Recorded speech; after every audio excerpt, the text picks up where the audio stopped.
మన కొత్త నిబంధన సంఘం అదంతా పాత నిబంధన అంతా వేస్ట్. ఏమిటి వేస్ట్? ప్రకటన గ్రంథము 21వ అధ్యాయము 9 నుండి మీరు కింది వరకు చదువుకుంటే, అటు తరువాత బలిష్ఠుడికి వేరొక దూత వచ్చి పరలోకములోనే మరి ఒక ఎత్తైన పర్వతం మీదను తీసుకెళ్ళి గొర్రెపిల్ల భార్యను అనగా సంఘమును చూపించాడు యోహాను గారికి. ఆ గొర్రెపిల్ల భార్య చూపెడుతున్నానని చెప్పి దిగి వచ్చుచున్న అలంకరించబడిన నూతన యెరూషలేము పట్టణాన్ని చూపించాడు.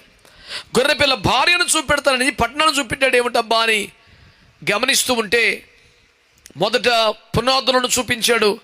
పునాదుల మీద 12 మంది అపోస్తలుల పేర్లు రాసి ఉన్నాయి. వాటిని చూసి తేరుకునే లోపే గుమ్మాలను చూపించాడు. గుమ్మాల మీద 12 ఇశ్రాయేలు గోత్రకర్తల పేర్లు ఉన్నాయి. ఈ పునాదులు గుమ్మాలు కలిస్తేనే పట్టణం కదా. పునాదులు ఒక పట్టణం, గుమ్మాలో పట్టణం అవుతుందా? ఆ పట్టణమే గొర్రెపిల్ల భార్య కదా. గొర్రెపిల్ల భార్య అంటేనే సంఘం కదా.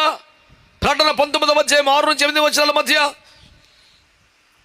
గొర్రెపిల్ల వివాహ మహోత్సవ సమయం వచ్చి ఉన్నది, ఆయన భార్య తన్ను తాను అలంకరించుకొనుచున్నది అని కదా రాశాడు.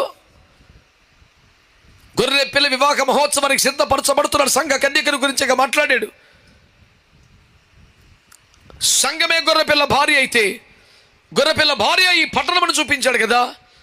ఆ పట్టణములో పునాదులు మాత్రమే లేవు, గుమ్మములు కూడా ఉన్నాయి. పునాదుల మీద అపోస్తలుల పేర్లు ఉన్నాయి, గుమ్మాల మీద ఇశ్రాయేలు గోత్రకర్తలు ఉన్నాయి. రెండు కలిస్తేనే పట్టణం. పట్టణమే గొర్రెపిల్ల భార్య.